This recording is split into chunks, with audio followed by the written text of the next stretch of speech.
ചെമ്പനി pop സീരിയലിന്റെ ഇനി വരാൻ വേണ്ടി പോകുന്ന ഒരു അടിപൊളി വിശേഷമാണ് കേട്ടോ പറയാൻ വേണ്ടി പോകുന്നത്.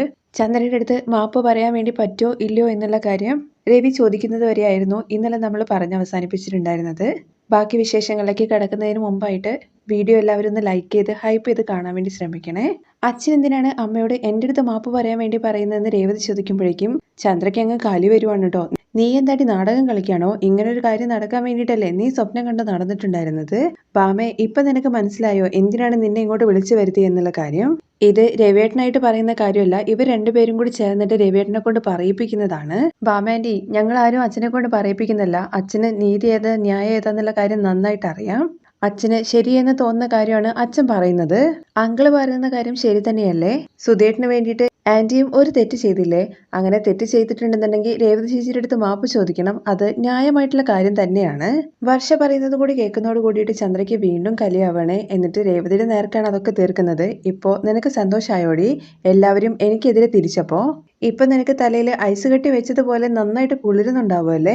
അമ്മ വിചാരിക്കുന്നത് പോലെ ഒന്നുമല്ല കാര്യങ്ങള്. ഞങ്ങളുടെ സ്വർണം എങ്ങനെ മാറിയെന്നുള്ള കാര്യം ഞങ്ങൾക്ക് അറിയണമായിരുന്നു. അതറിഞ്ഞു. അല്ലെങ്കിലും നിന്റെ മനസ്സിലിരിപ്പ് എന്താണെന്നുള്ള കാര്യം എനിക്ക് നന്നായിട്ട് അറിയാം. ഇത്രയും ആൾക്കാരുടെ മുമ്പിൽ വെച്ചിട്ട് ഞാൻ നിന്റെ കാലൊടിക്കുന്നാണോ നീ വിചാരിച്ചിരിക്കുന്നത്? ഞാൻ ചന്ദ്രയാണ്, ആരുടെ മുമ്പിലും തല കുലുക്കിയില്ല എന്നൊക്കെ പറഞ്ഞിട്ട് അങ്ങ് മാറി നിൽക്കുവാണ്, അഹങ്കാരം കാണിച്ചുകൊണ്ട്. ചന്ദ്രയുടെ അഹങ്കാരം കണ്ടിട്ട് രവി ആണെങ്കിൽ ഒട്ടും വിട്ടുകൊടുക്കുന്നില്ല കേട്ടോ. ഇവളുടെ ഈ അഹങ്കാരത്തിനാണ് ഞാൻ ഇവളുടെ അടുത്ത് സംസാരിക്കില്ല എന്നുള്ള കാര്യം പറഞ്ഞത്. ബാമേ, ഇപ്പോ അവൾക്ക് രേവതിയുടെ അടുത്ത് മാപ്പ് ചോദിക്കാൻ വേണ്ടി പറ്റുമോ ഇല്ലയോ എന്നുള്ള കാര്യം വീണ്ടും ഒന്നുകൂടി രവി ചോദിക്കുകയാണേ. ബാമേ, എന്റെ ശരീരത്തിൽ ജീവൻ ഉള്ളിടത്തോളം കാലം അങ്ങനെ ഒരു സംഭവം നടക്കാൻ വേണ്ടി പോകുന്നില്ല. അത് കഴിഞ്ഞ് രേവതിക്ക് അരികിലേക്ക് ചെന്ന്, നിന്റെ സ്വർണ്ണം എടുത്തതിന്റെ പേരിലല്ലേ ഇത്രയും ആൾക്കാരുടെ മുമ്പിൽ വെച്ചിട്ട് എന്നെ നാണം കെടുത്തുന്നത്? നിന്റെ വീട്ടിൽ നിന്ന് സ്ത്രീധനം കൊണ്ടുവന്നതല്ലേ കാലണക്കി കൊള്ളില്ലാത്ത സ്വർണം എന്ന് പറഞ്ഞിട്ട് ചന്ദ്രയുടെ കയ്യിലുള്ള വളയും മാലയും എല്ലാം കൂടി ഊരിയിട്ട് രേവതിയുടെ മുഖത്തേക്ക് എറിഞ്ഞു കൊടുക്കുവാണ്. ഈ ചന്ദ്ര ഒരിക്കലും നിന്റെ മുമ്പിൽ താഴില്ല, പെറുക്കിയെടുത്തോണ്ട് പോടി എന്ന് പറയാണ്. ഇത് കേൾക്കുമ്പോഴേക്കും രേവതി കരയാൻ വേണ്ടി തുടങ്ങുന്നുണ്ട്. ബാമാൻറ്റി, ഞാൻ സമാധാനമായിട്ട് നിൽക്കുവാണ്. ഈ വിഷയം മറ്റാരെങ്കിലും ചെയ്തിരുന്നെങ്കിൽ എന്ന് പറഞ്ഞ് സച്ചി തുടങ്ങുമ്പോഴേക്കും, എന്താടാ നീ എന്റെ തല എടുത്തോ? എന്നാ ഒരിക്കൽ പോലും നിന്റെ ഭാര്യയുടെ കാക്കൽ ഞാൻ വീഴുന്ന നീ സ്വപ്നം പോലും കാണണ്ട. ബാമേ, മക്കള് ഇത്ര പേര് മുന്നിൽ നിൽക്കുന്നതുകൊണ്ട് മാത്രമാണ് ഞാൻ ഇവളെ അടിക്കാത്തത്. എന്നാൽ അവൾ ഇപ്പൊ ചെയ്ത കാര്യങ്ങൾക്കും കൂടി ചേർത്തും കണ്ട് അവള് മാപ്പ് ചോദിക്കണം. ഇത് കേട്ട ഉടനെ തന്നെ ചന്ദ്രയാണെങ്കിൽ കലി തുള്ളിയിട്ട്, ബാമേ എന്നെ അടിച്ചു കൊല്ലാൻ വേണ്ടി പറ, പക്ഷെ ഈ ജന്മം ഈ പൂ കിട്ടുന്നവളുടെ അടുത്ത് ഞാൻ മാപ്പ് ചോദിക്കില്ല എന്ന് പറഞ്ഞിട്ട് ബാമയെ ഞങ്ങൾ തട്ടി മാറ്റിക്കൊണ്ട് ചന്ദ്ര റൂമിലേക്ക് പോവുകയാണേ. ചന്ദ്രയുടെ കൂടെ ബാമയെ റൂമിലേക്ക് ചെല്ലുന്നുണ്ട്. ബാമ ചോദിക്കുന്നുണ്ട്, ചന്ദ്ര നീ എന്ത് പണിയാ ചെയ്തത്? പാവം പെൺകുട്ടി അത്. നീ മിണ്ടി പോരുത്. നിന്റെ അടുത്ത് ഞാൻ അപ്പോഴേ പറഞ്ഞതല്ലേ ഞാൻ പുറത്തു വരുന്നില്ല എന്നുള്ള കാര്യം. ഇപ്പൊ കണ്ടില്ലേ, അവളുടെ അടുത്ത് എന്നോട് മാപ്പ് ചോദിക്കാൻ വേണ്ടി പറയുന്നു. ഞാൻ പോയിട്ട് അവളുടെ അടുത്ത് എന്നൊക്കെ പറഞ്ഞിട്ട് ചേന്നൊക്കെ പറഞ്ഞ് മാറി നിൽക്കുമ്പോഴേക്കും ബാമ ചോദിക്കുന്നുണ്ട്, നിന്റെ മേലും തെറ്റില്ലേ എന്ന് കരുതിയിട്ട് ഞാൻ അവളുടെ അടുത്ത് പോയിട്ട് മാപ്പ് ചോദിക്കണോ? ഇപ്പോ രവിയേട്ടന് നിന്നോടുള്ള ദേഷ്യം കുറച്ചുകൂടി കൂടി. ഇനി അവര് നിന്റെ അടുത്ത് എങ്ങനെയാ ചന്ദ്ര സംസാരിക്കുന്നത്? എന്ത് സംഭവിച്ചാലും കുഴപ്പമില്ല, അവളുടെ മുമ്പിൽ ഞാൻ ഒരിക്കലും താന്നു കൊടുക്കില്ല. അതേസമയം പുറത്താണെങ്കിൽ സജിക്ക് ഭയങ്കര കലി പിടിച്ച് നിൽക്കുകയാണ് കേട്ടോ. മറ്റാരെങ്കിലും ആണെന്നുണ്ടെങ്കിൽ അടിച്ചിപ്പോ ശരിയാക്കിയേനെ. അമ്മ ആയതുകൊണ്ട് മാത്രം വിട്ട് കളഞ്ഞതാണ്. ചന്ദ്ര എറിഞ്ഞു കൊടുത്ത സ്വർണ്ണം എല്ലാം പെറുക്കിയിട്ട് ശ്രുതി എടുത്ത് ടേബിളിന്റെ മേലെ വെക്കുന്നുണ്ട്. തുടർന്ന് രവി ചോദിക്കുന്നത്, രണ്ടുപേരും അവൾക്ക് വേണ്ടിയിട്ട് നോക്കിയും കണ്ട് ഓരോ കാര്യങ്ങൾ ചെയ്തതല്ലേ, ഇപ്പോ അവൾ ചെയ്ത പണി കണ്ടില്ലേ? ഇത് കേട്ട വർഷയും ചോദിക്കുന്നുണ്ട് കേട്ടോ, ആന്റി എന്താ ഇങ്ങനെയൊക്കെ ചെയ്യുന്നത്? അവർ ചെയ്ത തെറ്റ് എന്താണ് അംഗീകരിക്കാത്തത്? അല്ലെങ്കിലും ആന്റി എന്ത് ചെയ്യാനാണ്? ശ്രുതിക്ക് ഹെൽപ്പ് ചെയ്തു, അത്രയല്ലേ ഉള്ളൂ. അതിന് പോയിട്ട് ആന്റിയുടെ അടുത്ത് സോറി പറയാനൊക്കെ പറഞ്ഞു കഴിഞ്ഞാൽ എങ്ങനെ ശരിയാവാന്ന് ശ്രുതി ചോദിക്കുമ്പോൾ, ഇതിനൊക്കെ സ്റ്റാർട്ടിംഗ് പോയിന്റ് ഇതാ നിൽക്കുന്നു. സുധേട്ടൻ അപ്പോഴേ സത്യം പറഞ്ഞിട്ടുണ്ടായിരുന്നെങ്കിൽ ഇത്രയും പ്രശ്നം വരില്ലായിരുന്നല്ലോ. അതെങ്ങനെ ശ്രീകാന്തെ പറയാ? അവൻ എപ്പോഴും അവൻ നന്നായിട്ടിരുന്നാൽ മാത്രം മതിയല്ലോ. ഈ ഓടിപ്പോയവൻ കാരണം അന്ന് ഞങ്ങൾ രണ്ടുപേരും പോയിട്ട് സ്വർണ്ണക്കടയിൽ അപമാനപ്പെട്ടു നിന്നു. ഇപ്പൊ ഇവരാണെന്നുണ്ടെങ്കിൽ രേവതിയുടെ മേലേക്ക് സ്വർണം വലിച്ചെറിഞ്ഞു നിന്നു. അങ്ങനെ രേവതി കരയുന്നത് കാണുമ്പോൾ, നീ എന്തിനാ രേവതി കരയുന്നത്? അമ്മ പുറത്തു വരാത്ത എന്താന്നുള്ള കാര്യം പറഞ്ഞിട്ട് ഭയങ്കര സങ്കടമല്ലായിരുന്നു നിനക്ക്? ഇപ്പോ നിനക്ക് സമാധാനായില്ലേ? കണ്ണ് തുടക്കിയെന്ന് പറഞ്ഞിട്ട് സച്ചി രേവതിയുടെ അടുത്ത് ചീത്ത പറയുന്ന രീതിയിൽ കുറച്ച് ദേഷ്യത്തോടു കൂടി തന്നെയാണ് കേട്ടോ പറയുന്നത്. രേവതിയുടെ കരച്ചിൽ കാണുമ്പോഴേക്കും രവിക്ക് സങ്കടമുണ്ട്. രേവതിക്ക് എല്ലാവരും നന്നായിട്ടിരിക്കണം എന്നുള്ള ചിന്തയും അത് അവളുടെ വളർത്തു ഗുണമാണ്. ഞാനും ഉണ്ട് ഒരുത്തനെ വളർത്തി വെച്ചിരിക്കുന്നു. സുധിയെ നോക്കിയാ പറയുന്നത്, നീ കാരണം മറ്റുള്ളവരുടെ മുമ്പിൽ തലകുനിച്ചും നാണം കെട്ടും ഇപ്പൊ എനിക്ക് ശീലമായി. എന്തായാലും ഭയങ്കര അഭിമാനമുണ്ട് സുധി. ഇല്ല അച്ഛാ, എന്റെ സിറ്റുവേഷൻ അങ്ങനെയായി എന്ന് സുധി പറയുമ്പോഴേക്കും, മറ്റു രണ്ടാൾക്കാരെ പോലെ തന്നെയല്ലേ നിന്നെ ഞാൻ വളർത്തിയത്. എന്നെങ്കിലും ഒരു പ്രാവശ്യമെങ്കിലും രണ്ടുപേരും കൂടി എപ്പോഴെങ്കിലും മറ്റുള്ളവരുടെ സാധനങ്ങൾ എടുത്തോണ്ട് പോയി എന്നുള്ളൊരു കാര്യം നീ അവരുടെ പേരിൽ കേട്ടിട്ടുണ്ടോ? നീ മാത്രം എന്താണ് ഇങ്ങനെ? അല്ലെങ്കിലും നിന്നെയൊന്നും പറഞ്ഞിട്ട് കാര്യമില്ല. നിന്റെ അമ്മയെ പോലെ തന്നെ മേലനങ്ങാതെ മറ്റുള്ളവർ സാധനം എടുത്തോണ്ട് പോകലാണല്ലോ ശീലം. നീയും നിന്റെ അമ്മയും കൂടി ചേർന്നിട്ട് ഇനിയും രേവതിയെ എന്തോരം അപമാനപ്പെടുത്തും. നീയൊന്നും ഒരിക്കലും മാറില്ലേടാ. അച്ഛാ, കടലിലെ വെള്ളം മൊത്തം വേണമെന്നുണ്ടെങ്കിൽ മാറിയാലും ഇവൻ ഈ ഓടിപ്പോയവൻ ഒരിക്കലും മാറില്ല. ഓൾറെഡി അച്ഛൻ്റെ 50 ലക്ഷം ഇവൻ എടുത്തോണ്ട് പോയി. ഇപ്പോൾ എൻ്റെ 5 ലക്ഷവും ഈ പണം എൻ്റെ കയ്യിൽ വന്നേ പറ്റൂ. ഇത് കേട്ട് ശ്രീകാന്തും പറയുന്നുണ്ട്, സുധേട്ടാ, 50 ലക്ഷം എന്ന് പറയുന്നത് അച്ഛൻ്റെ പണമാണ്. അതിൽ സുധേട്ടനും റൈറ്റ്സ് ഉണ്ട്. എന്നാൽ ഇത് രേവതി ചേച്ചിക്കും സച്ചിയേട്ടനും വന്നു ചേരേണ്ട പണമാണ്. അത് സുധേട്ടൻ കൊടുത്തേ പറ്റുള്ളൂ. ഇത് കേട്ട് സുധി ശ്രീകാന്തിനോട് പറയുന്നുണ്ട്, എടാ, എൻ്റെ കയ്യിൽ അത്രയും പണം ഇല്ല എന്ന്. പക്ഷേ സച്ചിയാണെങ്കിൽ അതൊന്നും തൻ്റെ പ്രശ്നമല്ല എന്നും എനിക്ക് പണം വന്നേ പറ്റൂ. അതിന് ആൻറ്റി സ്വർണം തന്നില്ലേ എന്ന് വർഷ ചോദിക്കുമ്പോൾ തന്നതല്ല, പിച്ച ഇടുന്നത് പോലെ അവളുടെ മേലേക്ക് എറിഞ്ഞിട്ട് പോയതാണ്.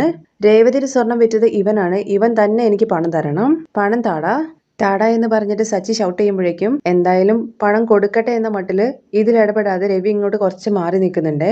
എന്റെ കയ്യില് ഇപ്പോ അത്രയും പണമില്ല. ശ്രുതി നിൽക്ക്. ആദ്യം പോയിട്ട് ശ്രുതി ആന്റിയുടെ വളയെല്ലാം കയ്യിലെടുത്ത് പിടിക്കുന്നുണ്ട്. അങ്കിൾ, ആന്റിയുടെ വളയെല്ലാം ഞാൻ തിരിച്ച് ആന്റിക്ക് തന്നെ കൊടുത്തോളാം.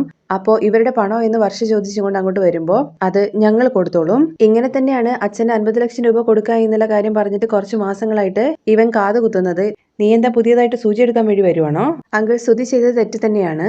എന്തോ ഭയത്തിൽ അങ്ങനെ ചെയ്തു പോയതാണ്. രേവതിയുടെ സ്വർണത്തിന്റെ കാശ് ഞാൻ കൊടുക്കും. അതിന്റെ ഉത്തരവാദിത്തം ഞാൻ ഏറ്റെടുത്തോളാം. കുറച്ച് ടൈം മാത്രം തരാൻ വേണ്ടിയിട്ട് പറയണം അങ്കിൾ എന്ന് ശ്രുതി രവിയുടെ അടുത്ത് പറയുമ്പോൾ രവി ഇങ്ങനെ കണ്ണുകൊണ്ട് ആക്ഷൻ കാണിക്കുന്നുണ്ട്. ശരി, ടൈം തരാം. അത് ഇവനെ വിശ്വസിച്ചിട്ടില്ല, നിന്നെ വിശ്വസിച്ചിട്ടാണ്. പണം വന്നിട്ടില്ലെങ്കിൽ ഈ സച്ചി ആരാണെന്നുള്ള കാര്യം നീ അറിയും. വാ രേവതി എന്ന് പറഞ്ഞിട്ട് സച്ചി രേവതിയെ വിളിച്ചിട്ട് അങ്ങോട്ട് പോകുന്നുണ്ട്. ശ്രീകാന്ത് വർഷ റൂമിലേക്ക് പോവാണ്. ആഭരണങ്ങളെല്ലാം എടുത്തിട്ട് ശ്രുതി ചന്ദ്രയ്ക്ക് അരികിലേക്കാണ് പോകുന്നത്. വാല് പോലെ ശ്രുതിയും പോകുന്നുണ്ട്. ശ്രുതി റൂമിലേക്ക് കയറി വരുന്നത് കാണുമ്പോഴേക്കും ബാമ, എങ്ങനെയുണ്ട് ശ്രുതി, ഇപ്പോ നീ ചെയ്ത പണി കൊണ്ട് കാര്യങ്ങളിപ്പോ എവിടെയാ വന്ന് നിൽക്കുന്നത്?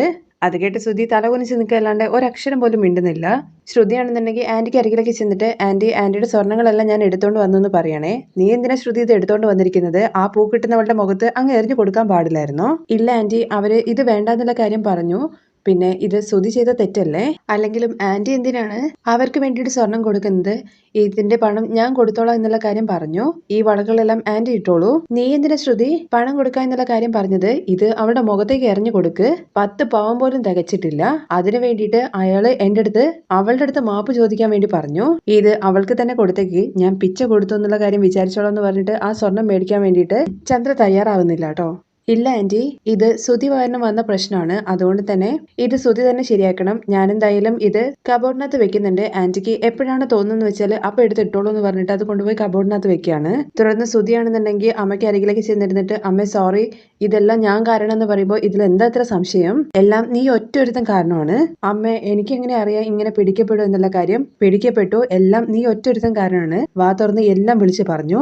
എന്തായാലും ആ നാരങ്ങ നിങ്ങൾക്ക് വെച്ച കെണിയായിരുന്നു ചന്ദ്രേ. നീ എപ്പോഴും അറിയല്ലോ സുധി ബുദ്ധിശാലിയാണ് എന്നുള്ള കാര്യം. എന്നാ അവനാണ് ഇപ്പൊ പറ്റിക്കപ്പെട്ട് വന്ന് നിൽക്കുന്നത്. എന്നാ സച്ചിയാണെന്നുണ്ടെങ്കിൽ ഇവനേക്കാളും ബുദ്ധിശാലിയായിട്ട് ചിന്തിച്ചിട്ട് കാര്യം കണ്ടുപിടിച്ചു. ആന്റി, അവൻ എന്തായാലും എന്റെ അത്ര ബുദ്ധിയുള്ളവനൊന്നും അല്ല എന്ന് സുധി പറയുമ്പോൾ അതിപ്പോ എല്ലാവർക്കും മനസ്സിലായില്ലേ? ആന്റി, ഒരു വാക്ക് എന്റെ അടുത്ത് പറഞ്ഞിട്ടുണ്ടായിരുന്നെങ്കിൽ സ്വർണം മാറ്റുന്നതിന് മുമ്പ് ഞാൻ വേണ്ടാന്നല്ലേ പറയുള്ളായിരുന്നു എന്ന് ശ്രുതി ചോദിക്കുമ്പോൾ, എന്ത് ചെയ്യാനാ ശ്രുതി, എല്ലാം എന്റെ തലയിലെഴുത്താണ്. ഇവന്റെ മേൽ സ്നേഹം കൂടുതൽ വെച്ചു.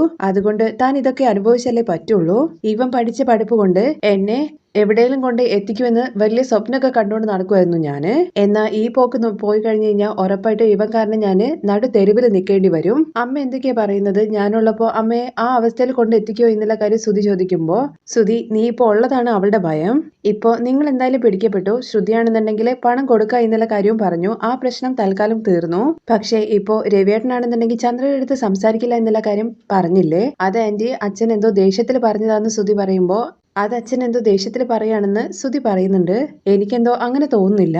ഇത്രയും വർഷങ്ങൾക്കിടയിൽ ഇവർക്ക് രണ്ടുപേരുടെ ഇടയിൽ ഒരുപാട് പ്രശ്നങ്ങൾ വന്നിട്ടുണ്ട്. രവിയേട്ടൻ ചീത്ത വിളിച്ചിട്ടുണ്ട്, എന്തിന് കൈവരെ ഓങ്ങിയിട്ടുണ്ട്. പക്ഷെ ഒരിക്കൽ പോലും സംസാരിക്കാതിരുന്നിട്ടില്ല അല്ലേ ചന്ദ്ര എന്ന് ചോദിക്കുമ്പോൾ ചന്ദ്രയ്ക്ക് ഭയങ്കരമായിട്ട് ഫീൽ ചെയ്യുന്നുണ്ട്. ഇപ്പോഴാണെങ്കിൽ ഇങ്ങനെ പറയുകയും സംസാരിക്കുന്നുമില്ല. ഇത് കേട്ട ശ്രുതി ആന്റി പോയിട്ട് അങ്കിളുടെ അടുത്ത് സംസാരിക്കുന്നു പറയുന്നുണ്ട്. ഞാൻ എന്തിനാ സംസാരിക്കുന്നത്? അവരെല്ലാം എന്റെ അടുത്ത് സംസാരിക്കില്ല എന്നുള്ള കാര്യം പറഞ്ഞത്. എന്തായാലും സംസാരിക്കണ്ട, അങ്ങനെ തന്നെ ഇരുന്നോട്ടെ. അത് ഭയങ്കരമായിട്ട് കരഞ്ഞിട്ടാണ് പറയുന്നത്. ബാമേ, നമുക്കൊന്ന് പുറത്തു പോകണം. എങ്ങോട്ടാന്ന് ചോദിക്കാണ് ബാമ. അമ്പലം വരെ ഒന്ന് പോണം. എനിക്ക് മനസ്സ് ശരിയില്ല. നീ പുറത്ത് വെയിറ്റ് ചെയ്യ്, ഞാൻ കുളിച്ചിട്ട് വരാം എന്ന് പറഞ്ഞിട്ട് ബാത്റൂമിലേക്ക് പോവാണ് ചന്ദ്ര. അമ്മ പോയി കഴിഞ്ഞതിന് ശേഷം മുഖം ഒരുപാട് എന്തോ പോലെ ഇങ്ങനെ പിടിക്കുവാണ് കേട്ടോ സുധി. എന്ത് പറ്റി സുധി? അങ്കിള് ആന്റിയുടെ അടുത്ത് സംസാരിക്കുന്നത് കൊണ്ട് ഫീൽ ആയതാണോ എന്ന് ചോദിക്കുമ്പോൾ അതൊന്നുമല്ല. നീ എല്ലാവരുടെ മുമ്പിലും പൈസ കൊടുക്കുക എന്നുള്ള കാര്യം പറഞ്ഞില്ലേ, അത് എങ്ങനെയാ കൊടുക്കുക എന്നുള്ള കാര്യത്തെ കുറിച്ചാണ് ഞാൻ ചിന്തിക്കുന്നത്. അമ്മയുടെ വള തന്നെ കൊടുത്താൽ മതിയായിരുന്നു എന്ന് പറയുമ്പോഴും നിന്നെ പോലൊരു ജന്മം എന്ന് പറഞ്ഞിച്ചേന്നൊക്കെ പറഞ്ഞിട്ട് സുധി അടുത്ത് കാലി തുള്ളിയിട്ട് ശ്രുതി അങ്ങ് പോവാണേ. ഞാനിപ്പോ എന്ത് പറഞ്ഞിട്ടാണ് ഇവൾ ഇത്രയും ദേഷ്യപ്പെട്ട് പോകുന്നതെന്ന് ഒന്നും അറിയാത്ത പൊട്ടനെ പോലെ അവിടെ ഇങ്ങനെ നിൽക്കുവാണേ.